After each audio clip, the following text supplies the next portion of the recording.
И потом надо мне принести это самое, какой-то, чтобы я мог смотреть. А? У тебя есть? Или у... Я дам, да.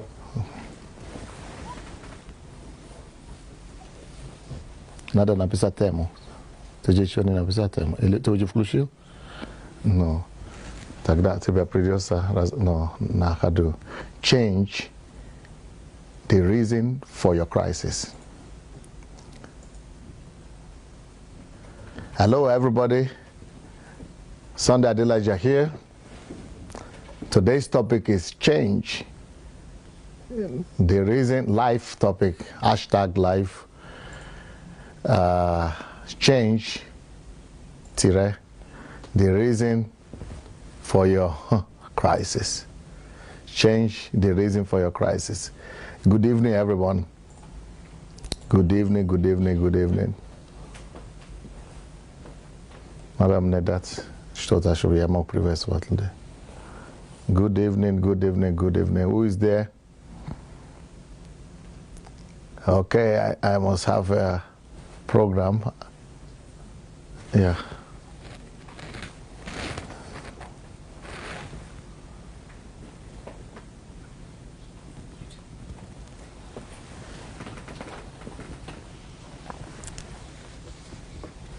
I'm sorry, I was not.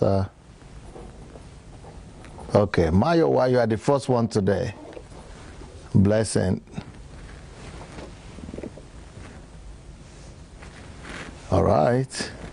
Prudence. Elizabeth. Lola Shurunke. Rochelle White. Oshuko. Eric Osadolo. Olayinka. Sheun Adeyemo. Justin Mayo. Anastasia. McDonald. Joseph Kwana. Olani Dada, Elizabeth, Nkem Dike, Donald Soar, The World, Shigo Nwafo, Stephanie Lee, Fleck Karin Matip, Stella Feintola, Christina Lampe, Yomi Jegede, Paul Eric, Sandey Awe, Akomolafe Julius, Paul Awodele, Stella Nuhu. Welcome everyone, nice to see you all. Another day of glory, another day of God's visitation. As you are coming in, please go ahead and let's go ahead and share the link. Go ahead and share the message. That's the way you'll be able to have this message for yourself. So go ahead and share the link of the message. Infant Benny, Favor Emmanuel, Hosea, Willie Waniki, Ayesha, Ayodele Alex, Okwoma, King Abel, T.Y. Moore. Yeah, nice to see all of you. Let's go ahead and share the message, please. Sorry that I came a little bit late today. You know, like I said, today is a busy week for me. I am doing I'm doing a leadership school today in the church here for the local church here in Kyiv, Ukraine. So I'm busy from morning to night. And I just finishing from the classes with the Ukrainians, Russians here. And I'm coming right from there to meet you. So before we set up everything, sometimes it's not always on time. So sorry for that.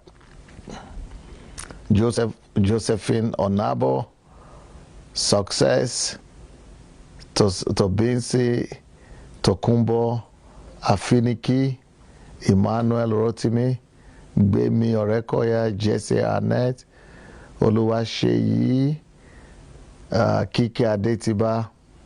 Welcome everyone. Well, today's message is Like I've said, today's message is change. Change.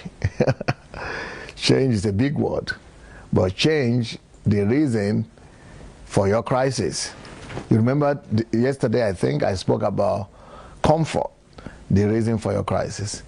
Now, I want to give another reason for that it could be responsible for your crisis. Another reason why you might be in the crisis that you are in today. That reason is change. You know, change is, like we always say, and all of us know that change is the most constant of anything in life.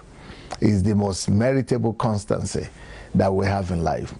And nothing that could be guaranteed to happen other than change. And the Bible even said that we will not, even death is not as constant as change. That change is more constant, it's more guaranteed, it's more assured than death. Like, it's like the most meritable thing in life to be constant is death. But no, change is more constant and it's more predictable, it's more sure than death. The Bible says not everybody will die. Like Enoch never died. Elijah was taken away, he never died. And some of us will not die if we happen to be alive when Jesus comes back.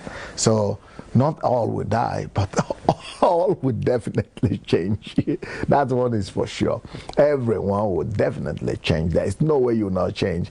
I mean, you change from when you are small, you change when you are a toddler, to when you are a child. Then from when you are a child, you change to when you are a teenager. From when you are a teenager, you change to when you are a young adult. From when you are a young adult, you change to when you are adult. We all change. There's just no way we don't change. Everybody will change. I mean, you know, maybe you want to look at your picture 20 years back. I'm sure you must have noticed some changes, isn't it? Some of us are changing as we are talking right now. The other day I went to actually, while I was here in this my office, I guess they have better light here in the office. So I went to the bathroom. I was going there to comb my hair. You guess what I discovered? Guess what I discovered? Another change shock. Another change was coming my way. Get what I discovered? I discovered that the change is going on as we speak. I discovered that I have a bunch of gray hair coming up everywhere in my head. That is change, real change right there. Because I noticed them, they were not there the other day. A few years ago, all of them were black.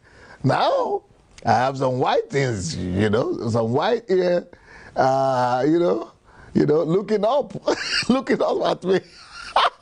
And it's like they were all screaming from everywhere. Look at me, I'm here, change is coming.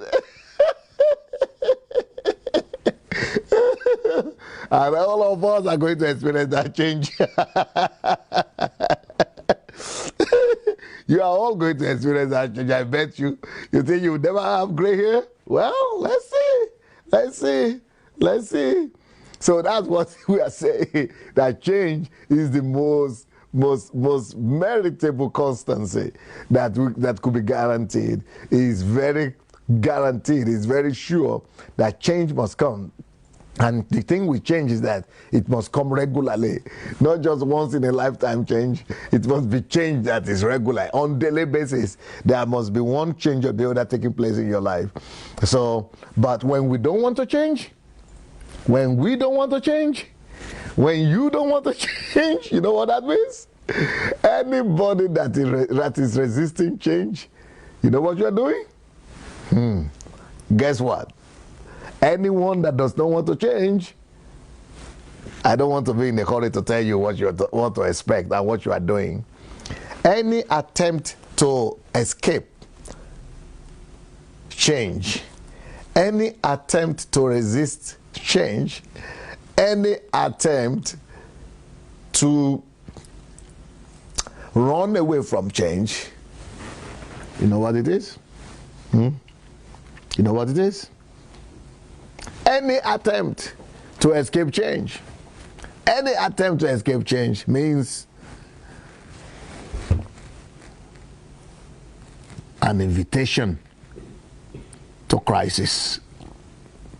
Any attempt to resist change is an invitation for crisis. You are extending an invitation letter to crisis.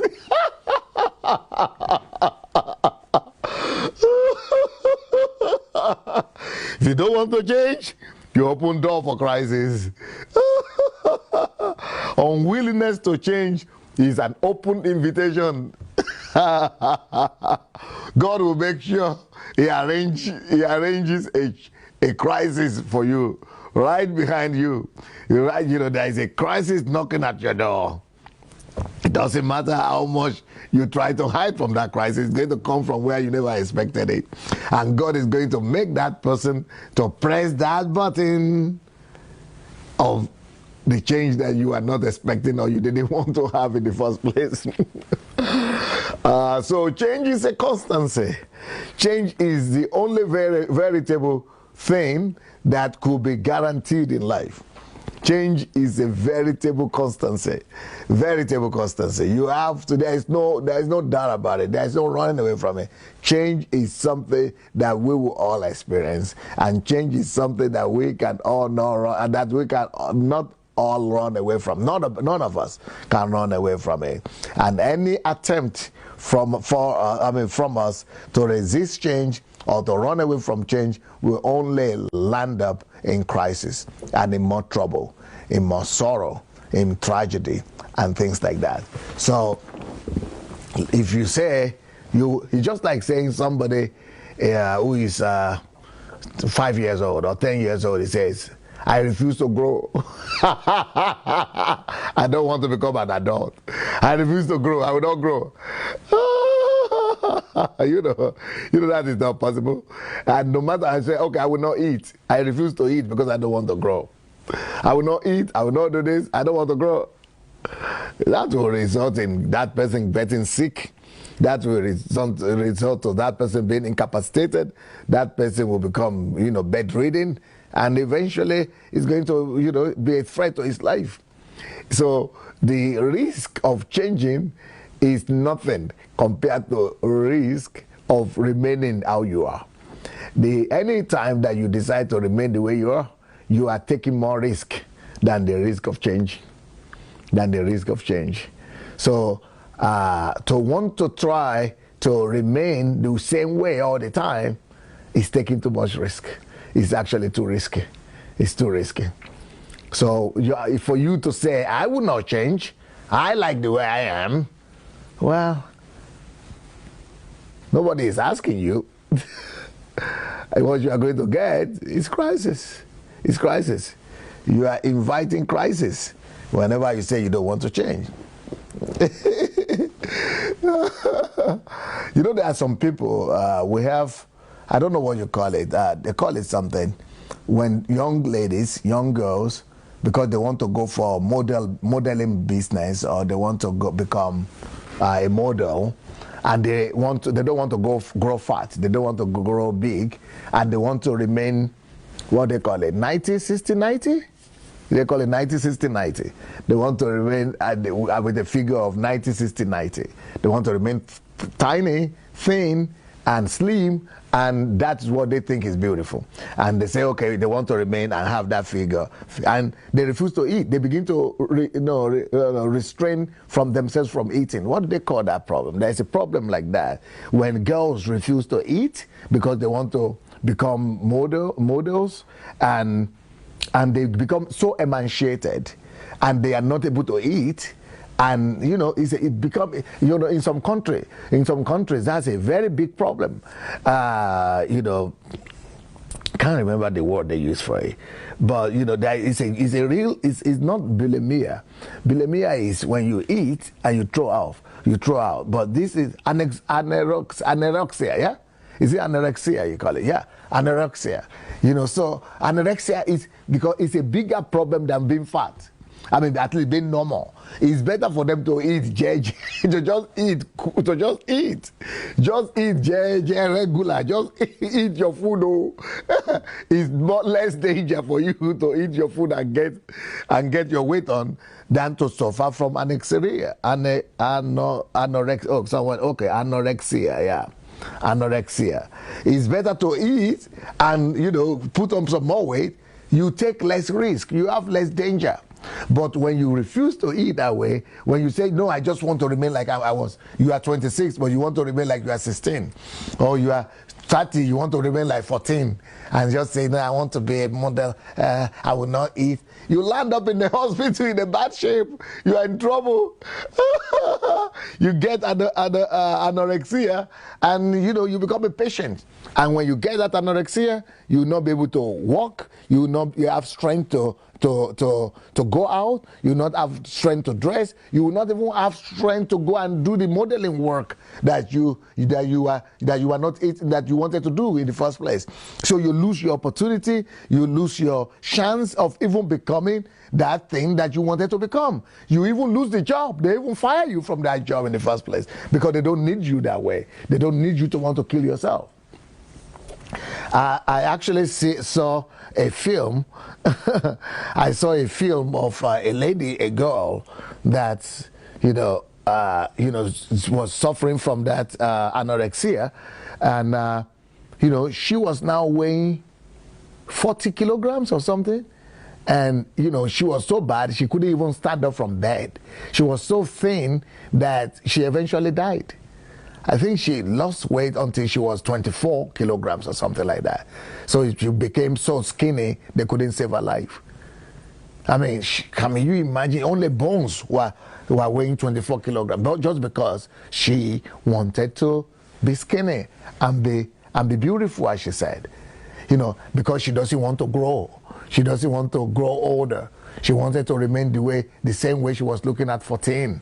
And she wanted to starve herself not to grow fat. Because she doesn't want change.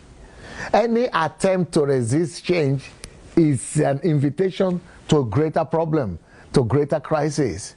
We invite greater trouble, greater crisis, greater problem to our lives when we want to resist change. Now, let me give you another example here of people who try to resist change in the Bible. When Jesus was about to go, he told his disciples that they must go into all nations and make disciples of all nations, all people, and that they must be scattered. He said, you start from Jerusalem, but don't remain in Jerusalem. Get out of Jerusalem and go to Samaria.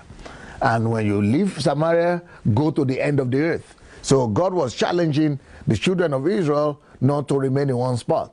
Don't build a sanctuary and don't build a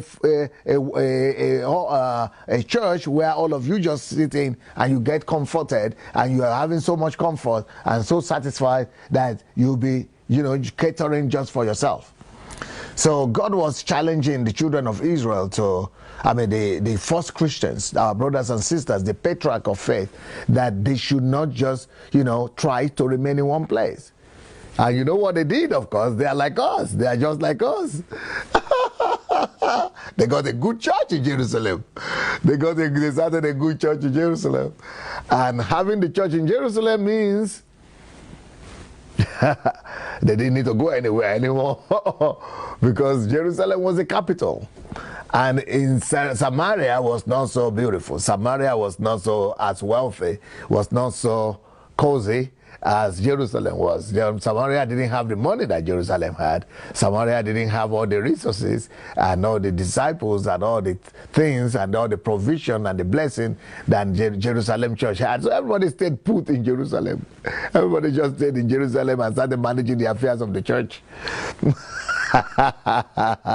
That's the easy way out. And that's the way they took. Well, I don't need to tell you the story because you know what happened. Because when you say you don't want to change, you want to remain where you are, you just want to remain in Jerusalem, you will not go out of that Jerusalem, you don't even want to go to Samaria, God knows how to handle you. Although thank God for Philip, he went to Samaria, so he didn't have that problem. But all the other guys who stayed back in Jerusalem, you know what happened to them? Because even Philip wouldn't have gone to Samaria, but it was God who led him there. He went to Samaria, he said, no, he did that, and then the Holy Spirit took him from there. He ministered to the Ethiopian eunuch, and then all the other guys remained in Jerusalem. You know what happened as a result? God. Because anytime you are resisting change, anytime you refuse to change, anytime you don't want to change, because change is progressive. Change doesn't just come one time. It's progressive. It's a cycle. It keeps on coming. New changes, new challenges to change always come to our lives. You will never get to a place where you are just relaxed. You will never get to a place where you are just say, okay, I've come to the end of changes. Now I don't need to change. Now it's time to enjoy. I will just sit down here and enjoy life. It will never happen. Change is always required at every stage of your life. Change is always required at every season of your life. Change is always required on daily basis in different things that we do, almost in everything that we do, because change means movement. Change means advancement. Change means progress. Change means, forward movement. So if you are not changing, it means that you are stagnant. If you are not changing, it means that you are not progressing. If you are not changing, it means that there are no forward movement.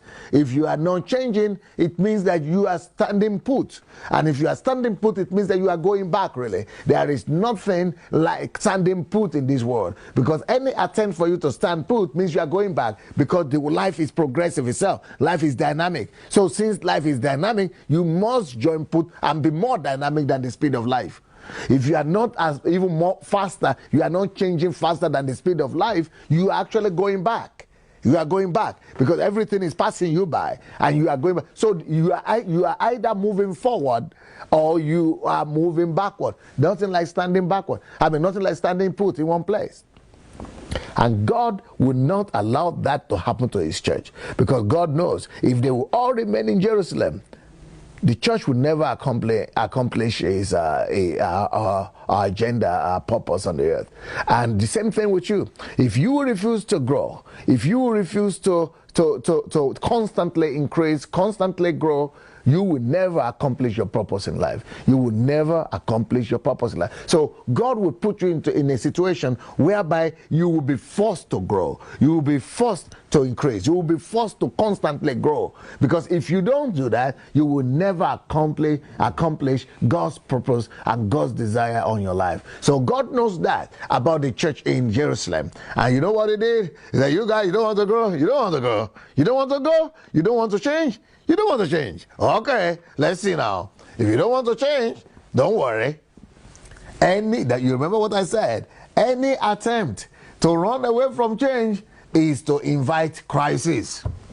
Any attempt, any time that you attempt to resist change, you are inviting greater pain, greater crisis, greater sorrow, maybe greater tragedy. Anytime you come against change, anytime you refuse to change, you are actually opening the door of your life into tragedy, into crisis, into adversities, you are inviting adversity, you are inviting trouble, you are inviting, actually it is safer for you to just change willingly, voluntarily. Just it is less costly for you to just pursue change than for you to resist change and invite crisis, sorrow, tragedy, and adversities.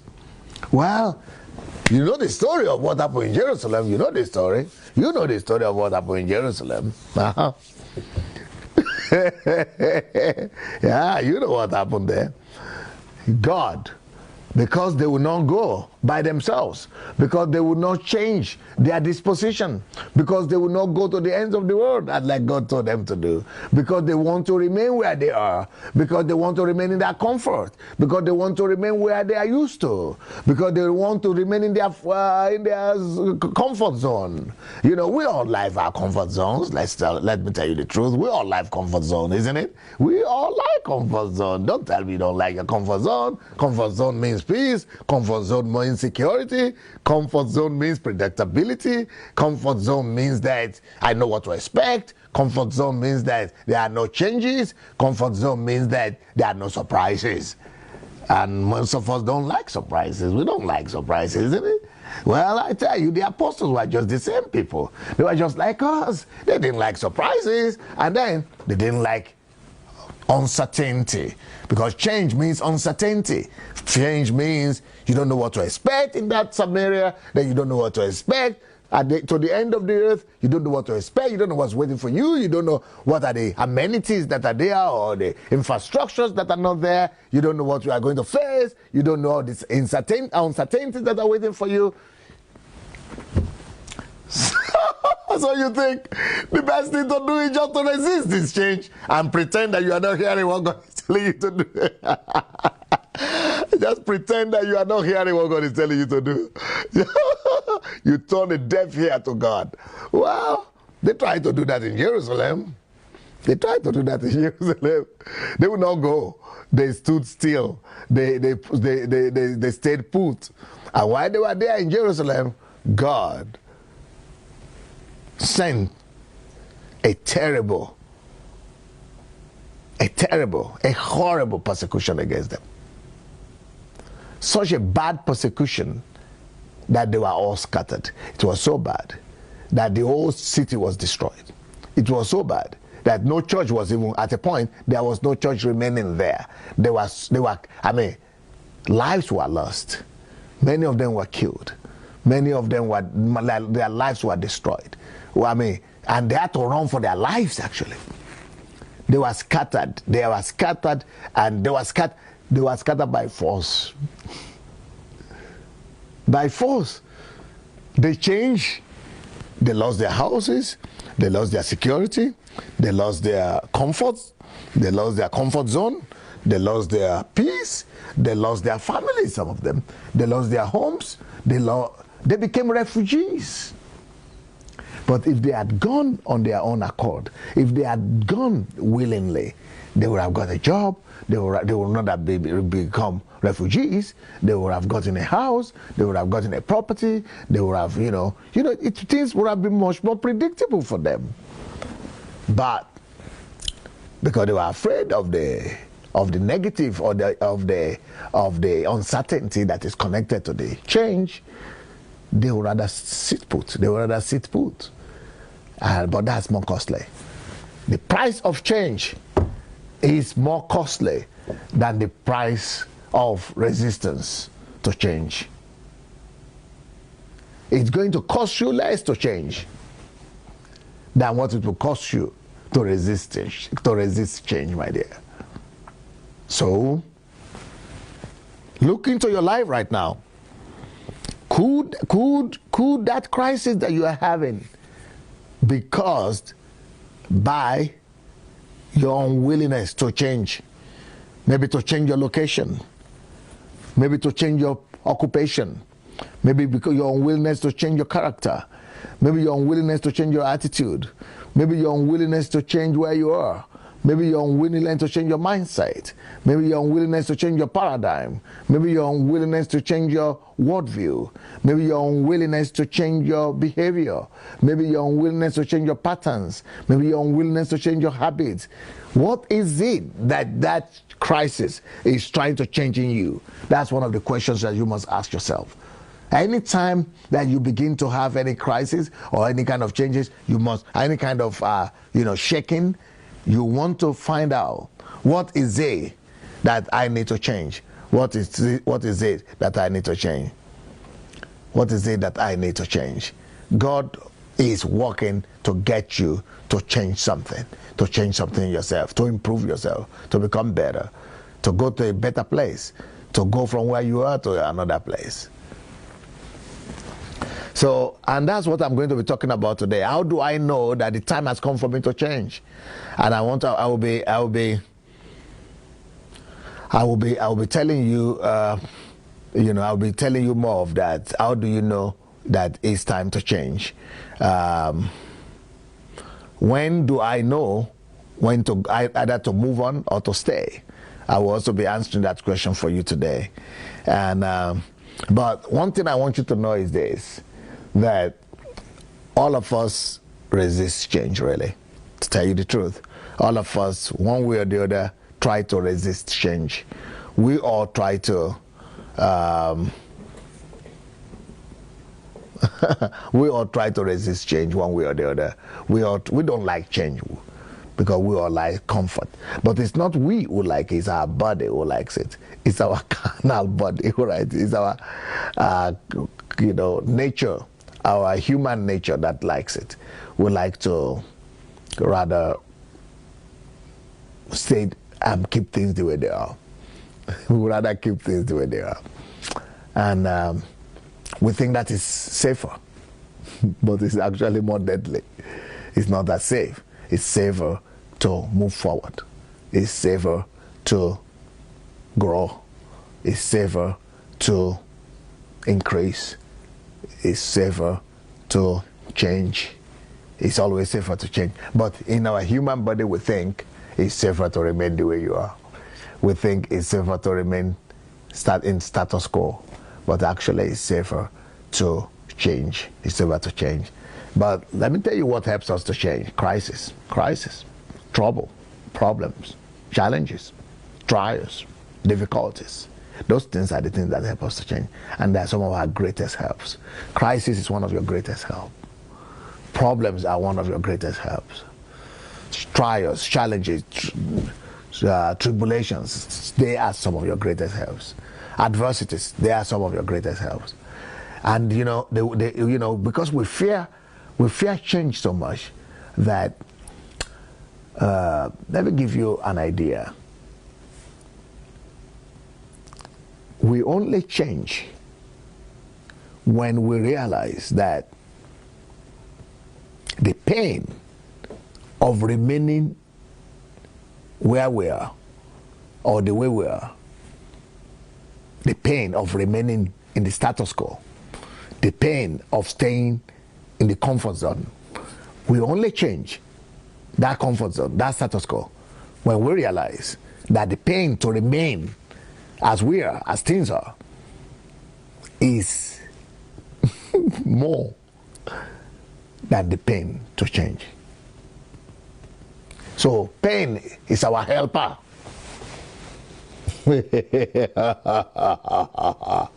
How many of you like pain?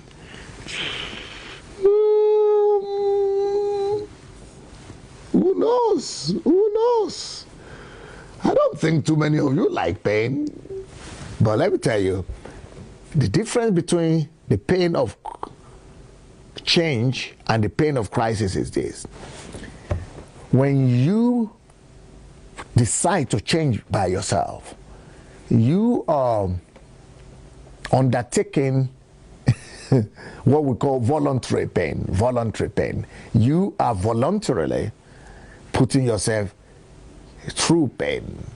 The pain of change, as bad as the pain of change is, and as painful as change is, that is nothing compared to the change of to the pain of crisis or to the pain of regret. So when we refuse to undergo the pain of change, then the pain of crisis comes. And normally, let me tell you what, the pain of crisis is always greater than the pain of change. So when the pain of crisis begins to crush us, when the pain of crisis begins to break us and crush us, that is when we now say, okay, no, wait, crisis, wait, I would rather, let me go back to the pain of change. I would rather change. Stop. I would rather change. Because the pain of change is, well, like I tell my people here, is like 2 grams compared to 2 tons of the pain of crisis. Now, so voluntary pain that we are afraid of initially, the voluntary pain that we don't want to go through initially, the voluntary pain of change is only 2 grams in comparison. to the pain of regret, to the pain of crisis. But when the pain of crisis begins to come and crush us and is breaking us, then we begin to say, no. Okay, wait now. I'll rather go back to, I'm going to change. Then we go back to the pain of change, which is just 2 grams. So what I'm trying to say is that as scary as changes, really, it's only 2 grams of pain compared to 2 tons of pain that comes through refusal to do voluntary pain. 2 grams is nothing. It's not even 2 kilograms. 2 grams is nothing compared to 2 tons of the pain of regret. The pain that, because the pain of change is voluntary, so you are in charge, so you know what to expect, so you are initiating it. But the bad thing about the pain of crisis is that you don't initiate anything. You lose control. It comes suddenly. It comes unexpectedly. It comes from the angle you don't expect. And you don't get to measure the pain. You don't measure the pain. It just keeps on increasing until you decide to change. So the pain of the pain of Christ is always the pain of regret, because you are regretting that, oh wow, I would have done that by myself. I could have taken that decision all by myself without this thing coming on me. Wow.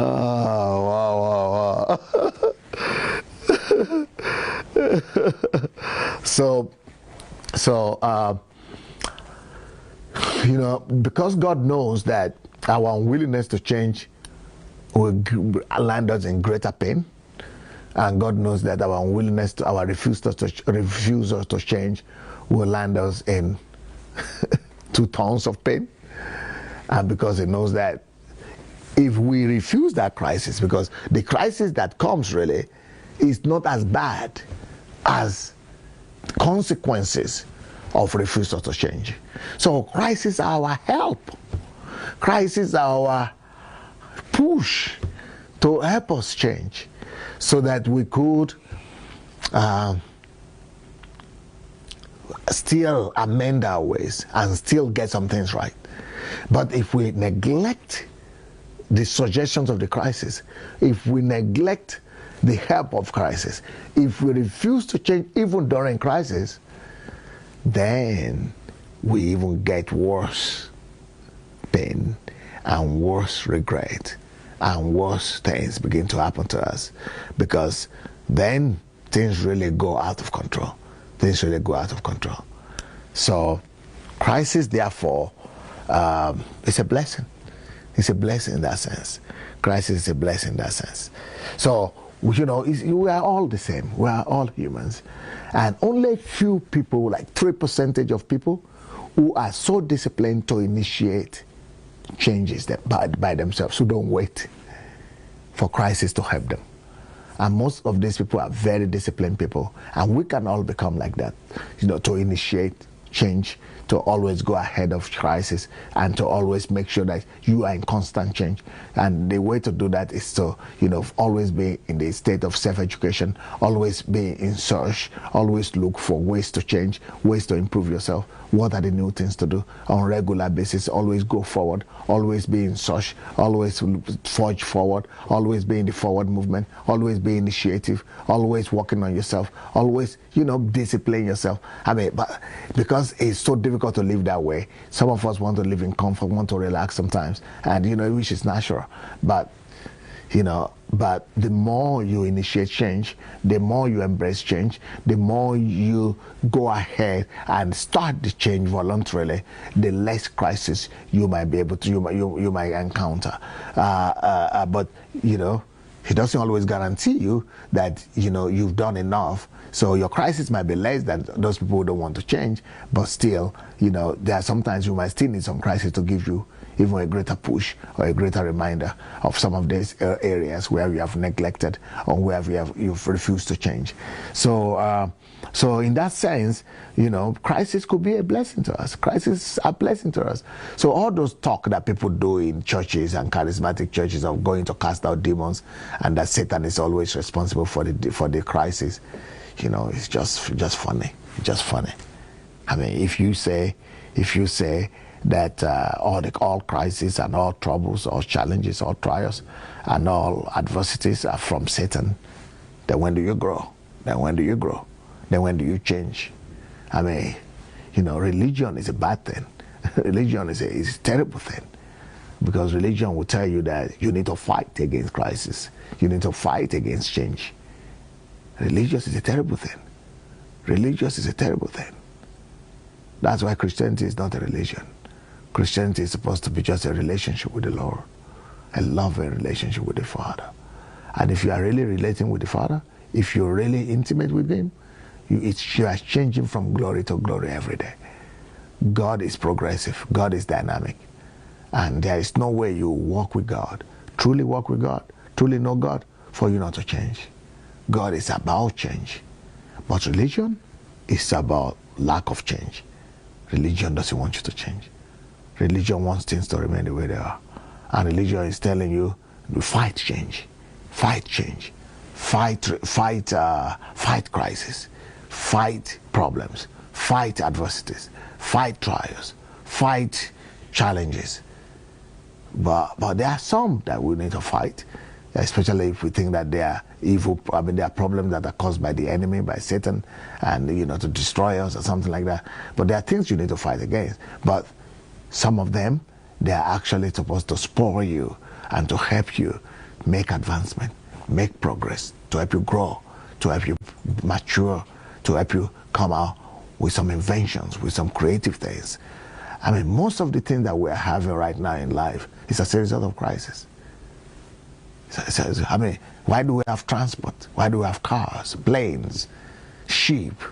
Because of crisis of movement. Why do we have cameras? Why do we have, you know, this internet that we're using right now? Why do we have Facebook? Because of problems. The problem and challenge of communication. The problem of bridging the communication gap. Crisis, problems, challenges. They come to improve us. They come to challenge us, to help us to come up with some innovations, to help us to release the best in us, to help us to create, to be creative, to be better than we could imagine. So, but religion will tell you that if you're having any crisis or you're having any challenge, it means you are sinful. No, that's so silly, that's so crazy. And then you need to go up to the pastor to pray for you. You need to go to anointed men of God to relieve you from the pain. If they will relieve you of the pain, why do you give birth? Because when you give birth, you have more pain than in most cases. Why don't you just get pregnant without pain and give birth without pain? Because pain is bad. If pain is bad, why do you get pregnant? Why do you give birth? Why doesn't God just relieve you of that process and just give you children from heaven? Because it's not natural. It's the path of life for you to pay the price of pain, to pay the price of, you know, crisis, challenge, trouble, for progress, for anything you want to have in life. Just like you don't give birth to a child without the pain of pregnancy 9 months. Just like you don't give birth to a child without the pain of contraction and push and all that, so also you don't give birth to anything in life without some form of pain and some form of crisis, some form of challenges, some form of, you know, trouble and things like that. Giving birth to anything, the production, the release of any fruit whatsoever is as a result of the process of pain, the process of change, the process of challenges, the process of crisis. I mean, pregnancy is one of the greatest crises you will ever imagine. No, I mean, the worst crisis you will ever get in life is pregnancy. You know why? Because it gives birth to the greatest fruit, to the greatest result you will ever imagine. It's life. I mean, can you imagine a woman? Can you imagine me not being able to sleep on my stomach? I cannot imagine myself not to sleep on my stomach 1 day or 2 days. You ask a pregnant woman to sleep on her stomach for 9 months, she cannot even do that. Have you ever seen a pregnant woman that got pregnant for 6 months and said, you know what, I got tired. Let me relieve myself of this pregnancy for just 1 day. Let me drop that pregnancy on this side and just rest and stretch myself and just wear my old clothes and be able to lie on my stomach.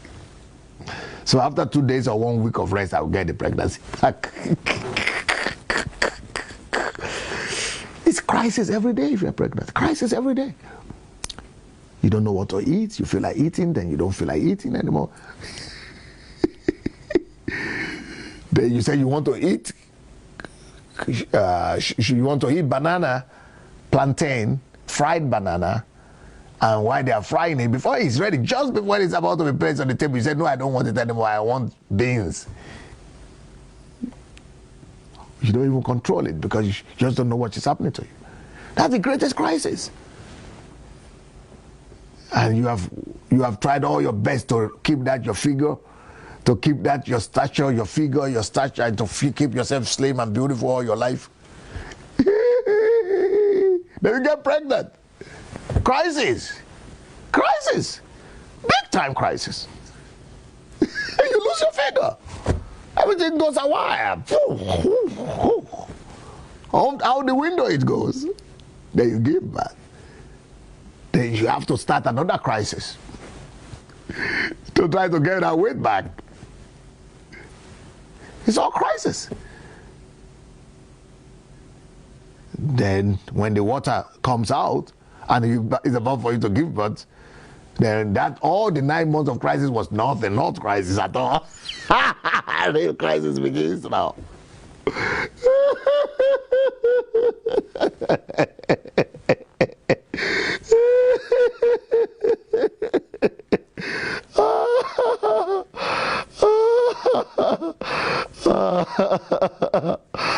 Pregnancy is the greatest crisis. No crisis is more than giving birth. I mean, I was there when my wife was giving birth.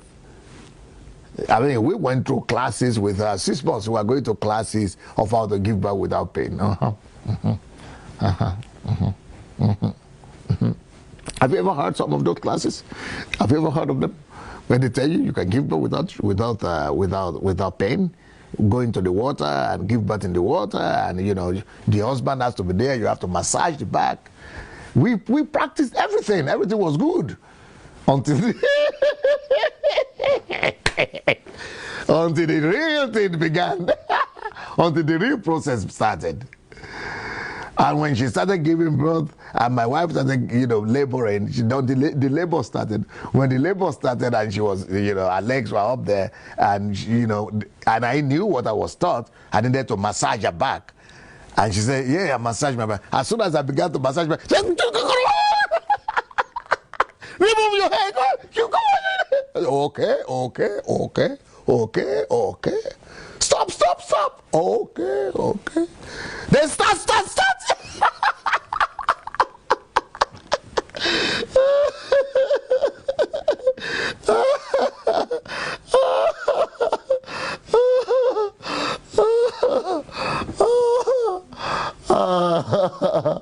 I couldn't recognize my wife, but she was always in charge,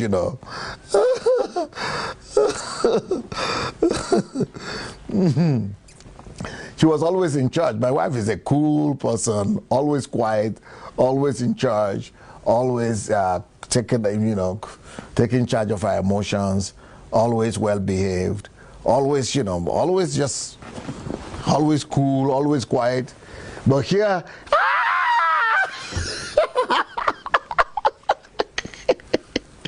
that is how we give birth without pain, okay? That is how we give birth without crisis, okay? That is how we give birth without crisis. Without pain.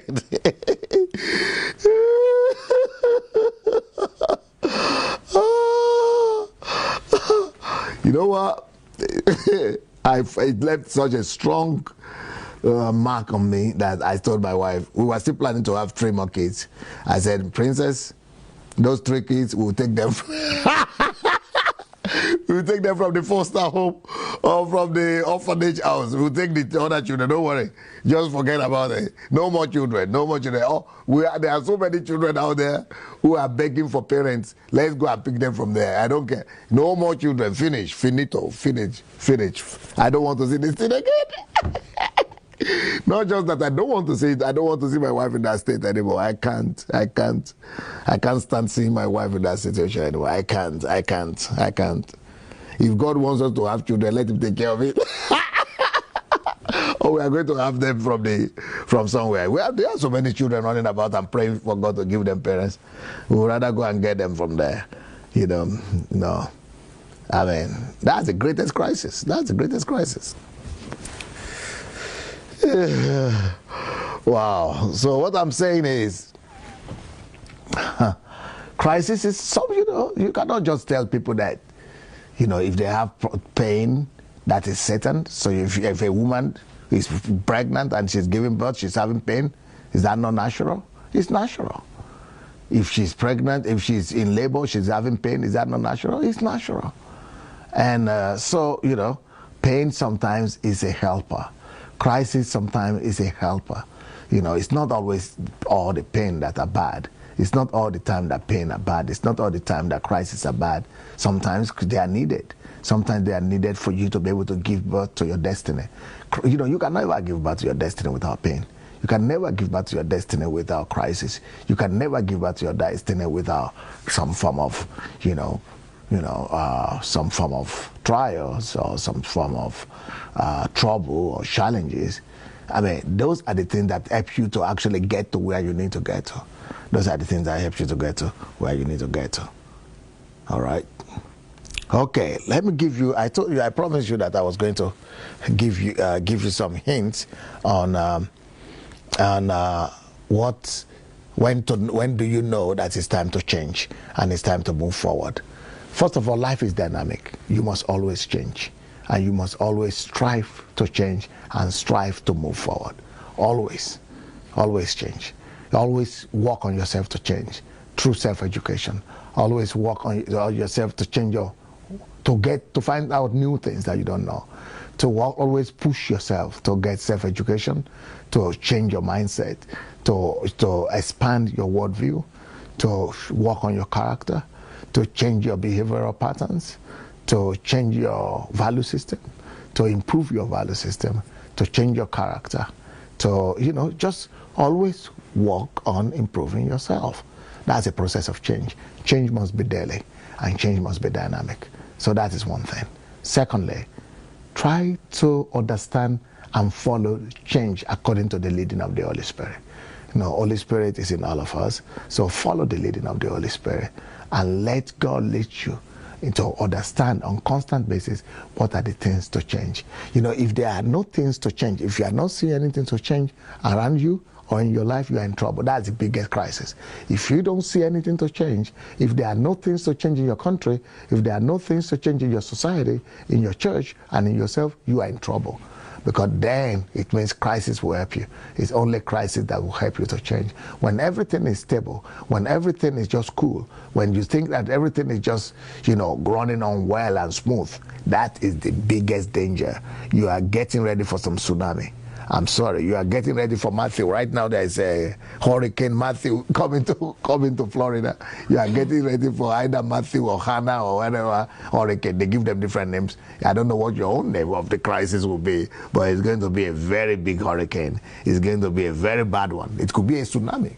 The cooler you are, the more security you try to build, and the more peaceful living you try to do without crisis. When there is nothing to change, the more crisis you have, the more crisis you have, the more crisis you have. So follow the leading of the Holy Spirit and know that, let him tell you on a regular basis what to change in your life, what to change in your society, what to change in your family, what to change in your character, what to change in your walk with God, what to change in your attitude to people, what to change in your relationship with others, what to change in your business.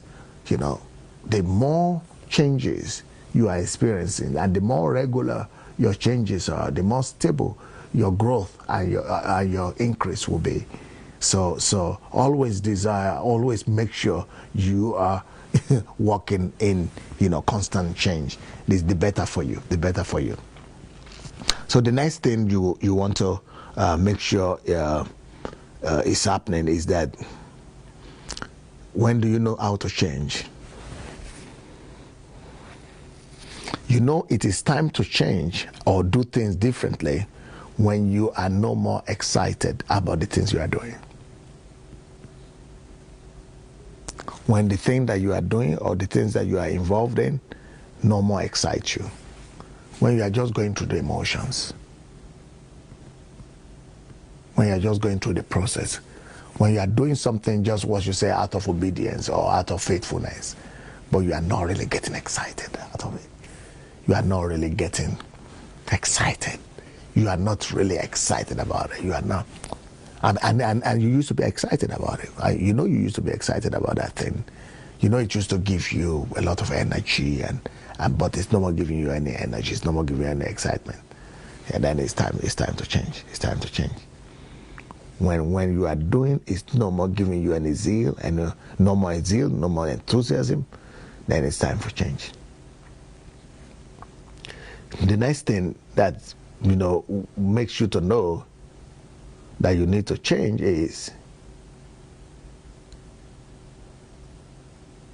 the next thing that makes you to know that it's time to change is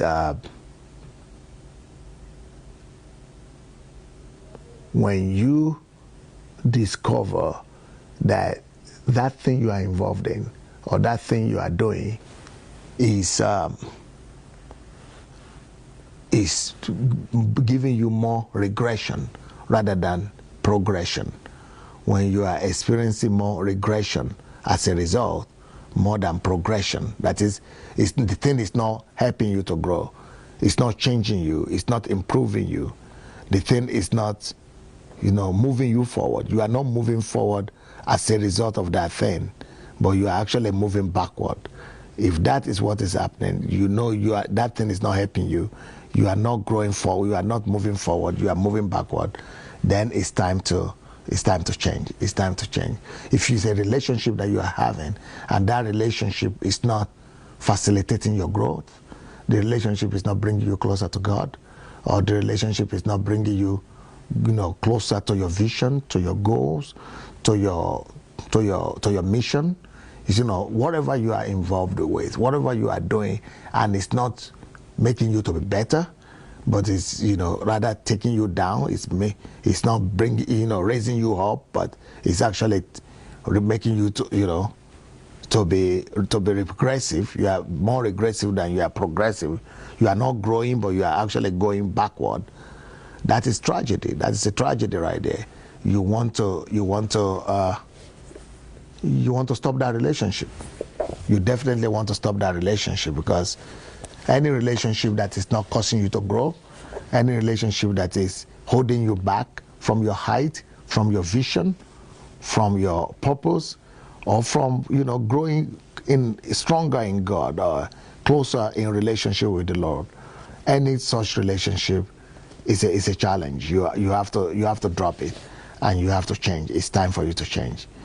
Another thing that will make you to know that it's time to change is, if that relationship is taking you away from God. Relationship. Oh, sorry. It's a challenge. You have to drop it.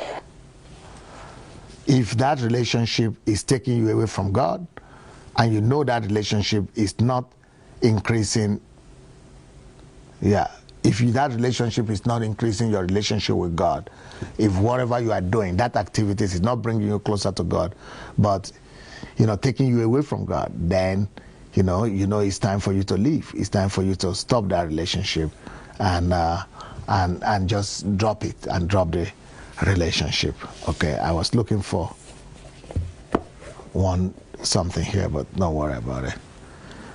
So you want to drop that relationship and Because if you don't, crisis will come into that relationship. So if that relationship is taking you away from God and you don't stop it, crisis will come, and crisis will help you change it. If that thing you are doing is not bringing you closer to God and is rather taking you away from God or taking you away from your mission, and you don't stop it, you don't change it, it means crisis will come. Crisis will change it for you. If what you are doing is no more giving you excitement and it's no more giving you joy, and you are still doing it and you don't change, you don't bring change, you don't want to change, crisis will come. Crisis will come and help you. So those are the things that, that would normally invite crisis. Any unwillingness to change by yourself voluntarily is an invitation to crisis. So next thing that will help you to know that it's time for you to change, when you see that you are no more effective. You could be doing something, and you think you are okay, but what you are doing, you are no more effective. You are no more as effective as you ought to be. You are not effective in it. But you are still doing it because everybody expects you to do it, and you are trying to, just, do your best, and you don't want to change where you are. You are comfortable there or something. But you are not effective. It's time for you to change. Because if you don't change, believe me, there will be a crisis or the other that will come to push you to change. Or if you will not change and you want to leave things the way they are, then you'll be going from one crisis to the other. You'll be going from one crisis to the other. Next point.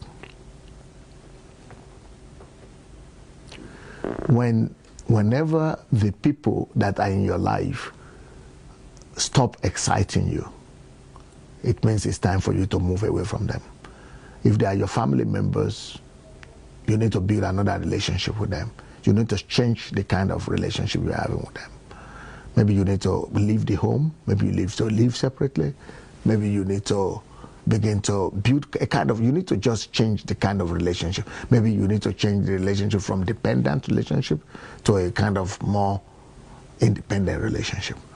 So if the people that used to excite you, if the people that, used to, get you excited, they are no more getting you excited, but instead of excitement, they are now bringing irritation to you. They are now bringing, you are now being irritated by them. It's time for you to change something in that relationship. If you don't, it will lead to crisis, and it will be worse. It will be worse. Next thing that, will help you to know that you are in for a change, that you need a change, is when you are doing what you need to do and you seem to be doing everything right, but there is no happiness, there is no joy, and there is no personal satisfaction. Even though you might be having fulfillment in the sense that you're having money, you might be having money, you might be having friends there, but there is no inner satisfaction, there is no inner happiness. If you lack that happiness and you are doing your best, there's still no happiness, you are trying your best, there is no satisfaction, it means it's time for you to change something. If you don't change it, then crisis will come and help you change it. The next thing that makes you to know it's time for you to change is when you find out that your occupation is now like going through routine. What your job is like a routine, your occupation is like a routine, no life, no excitement, no joy, just going through the motions, just doing what they tell you to do, but you are not having initiative, you are not being proactive, you are not getting excited about it, you are not looking forward to it. It means it's time for you to change something. You need to change something. Either you need to change yourself, either you need to get yourself educated, either you need to get more knowledge, either you need to get more understanding, either you need to grow, you need to just do something. It means it's time for a change. It's time for a change. If you don't, you will reap more crisis. And finally, when all seems to be going wrong, no matter what you do, people are not satisfied. People who are supposed to be praising you, or people who are praising you before, they are not satisfied with you anymore. No matter what you do, you can never seem to please everybody. It's time for you to move on. And another thing is, whenever you are doing something, and instead of you to be receiving blessing from it, it's giving you more sorrow, stress, dissatisfaction, then it's time to move on. It's time to move on. What time is it? Oh, yeah. My time is off, yeah. Well, I hope you have shared this link. I hope you have shared the link. If you have not yet shared the link, go ahead and do that. Go ahead and share the link, because I think you all need to have a copy of this message. I think we all need to have a copy of this message. So go share the link as fast as possible. And when you share it, make sure you write your comments. You write your feelings. You write your comments about it. Write your comments about it. So write your comment about it and share the link, and let me hear what you are thinking. Let me see what you are writing. Let me hear some of your comments here.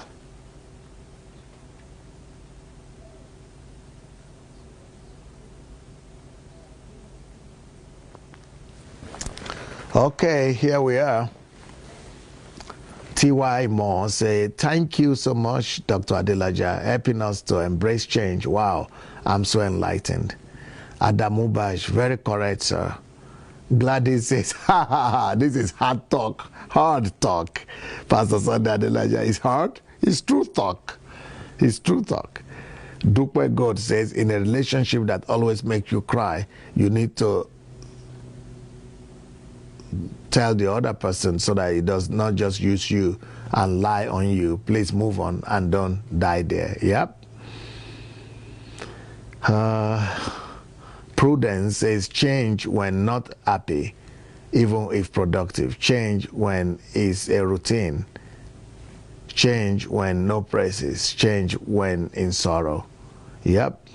And Fund Beni, change is beneficial. No change, no gain. All right.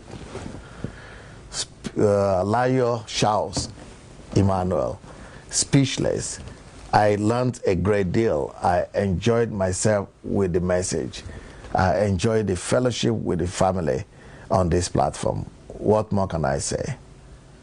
Winifred said, this is a deep teaching. Thank you, Pastor. Nancy Gondidze, good night, Pastor. Okay, that's not.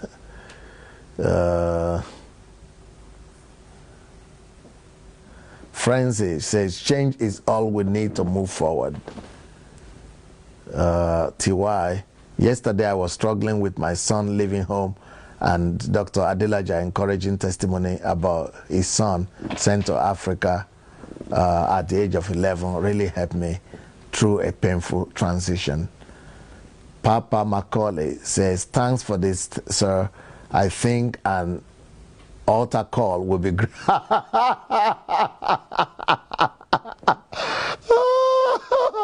I think an altar call will be great after this, your sermon. Okay, after all my sermons, an altar call for those who have not received Jesus Christ. Okay? Love you so much, sir, by the largeness of your heart. Thank you. Oyiye Okoro said, thank you, Pastor, for this message. We are delivered. Praise the Lord. Wow. Emmanuel Nana said, very true, man of God. Blessindra said, you are so right.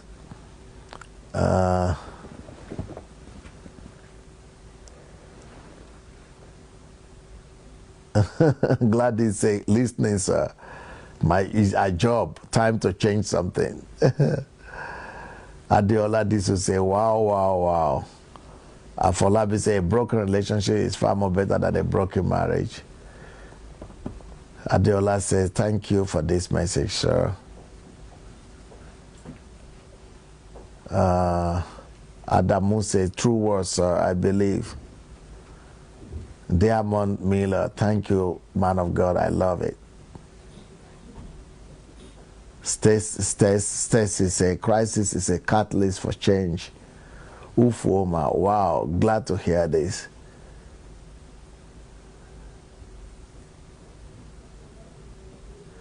Prudence says, change when your relationship with God is, when with people is drawing you away from your vision or diminishing your relationship with God.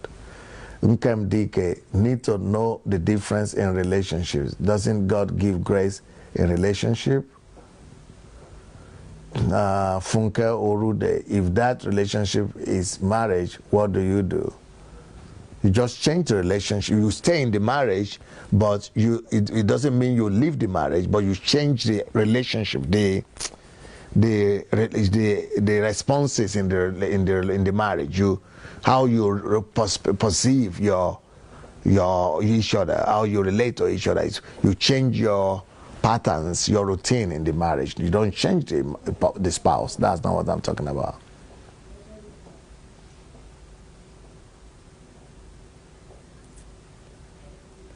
Kennedy Festus, anything in relationship that is not adding value to your life, you have to change it. That doesn't mean you have to come out of the relationship. You just change things that are not right there.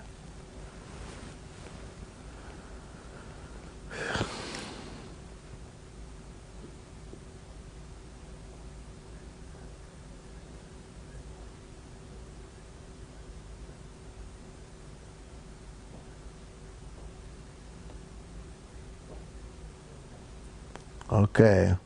Beate Mueller, I am due for a change of country and change of job. Basically, change all my life. Thanks, Pastor, for supporting my decision. I feel reassured now. Tak daleko, unaje jest masz. Jumbo, Pastor, with your teaching, I now understand why change is inevitable. Thanks, Pastor, for the paradigm shift. God bless you, sir.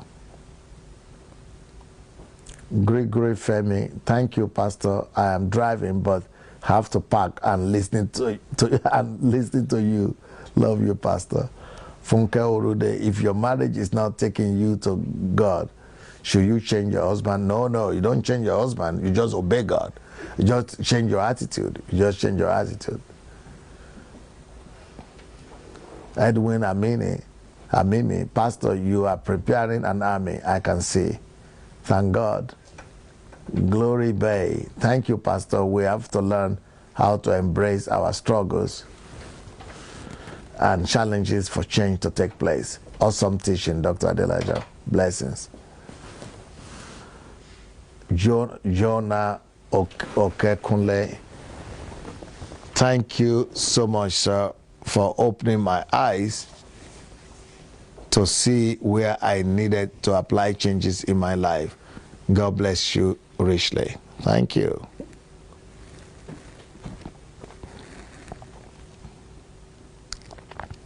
Michael King, thanks again for this teaching and enlightenment. Elizabeth Ali, thank you so much, Pastor. I've laughed so hard and I've learned so much. I must initiate change with the help of the Holy Spirit daily. Blessing, Pastor.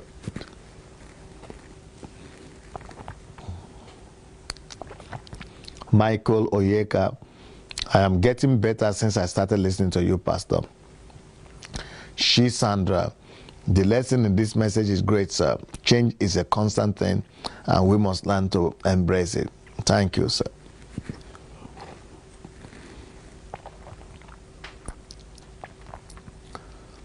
Excel Nuga, change bring new things. Bless Indra, another mind-blowing message. Shy, I am loaded, sir.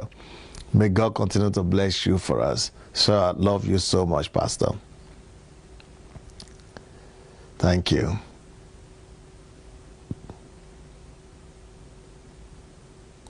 Onyinye, thank you so much, Pastor, for this message. We are delivered. Praise God.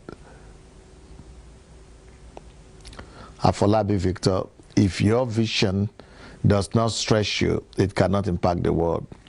Prudence, Pastor, what will I have done this moment without these teachings? These are very lifting. Thank you, Pastor. Nothing is compared to your teachings.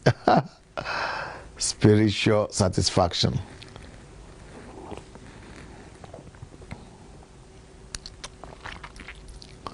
Peter Wolabi, can one bring a positive change to one's life financially through spirituality? No. You have to go and learn the laws of money. Go and listen to my teachings on SundayAdelajablog.com on finances. Those will help you much.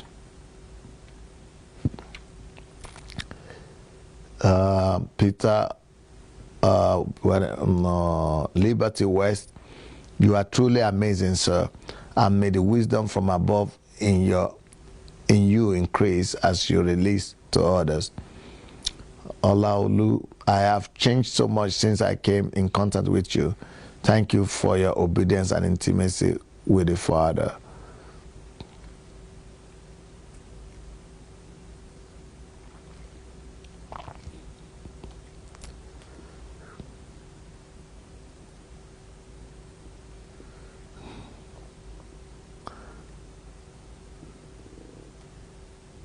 Glory says, thank you, Pastor. We have to learn to embrace our struggles and challenges for change to take place. Awesome teaching. Jonah, thank you so much, sir, for opening my eyes to see where I needed to apply changes in my life.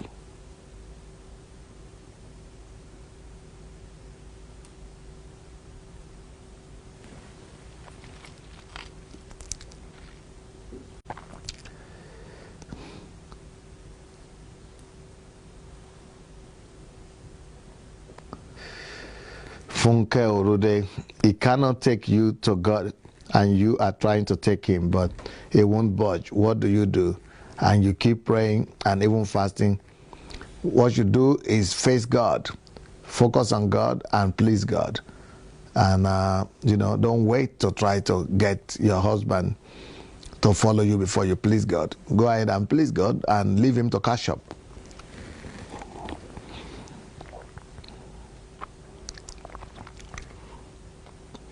Favored, thanks for your support always, sir. If you have one word to tell Nigerians at these trying times, what will you say? Patience. Be more patient. Prudence says, Pastor, your blog does not open to me and your email is not going. Oh, okay. Please write to pastor@godembassy.org. Not through the blog, but write me. Alexander Israel, your messages have been a blessing to me, especially in understanding the kingdom values. Anita Noville, thank God for letting these people know they can't change their spouse. The only how the Bible speaks about is death in adultery, but in adultery, the other still cannot marry. Well, thank you so much, everyone. I think that is all for now. I still have to travel like an hour or more to maybe 1.5 hours to get home. So it was nice to be with you guys. And we'll see you tomorrow morning. God bless. Have a wonderful evening. Bye.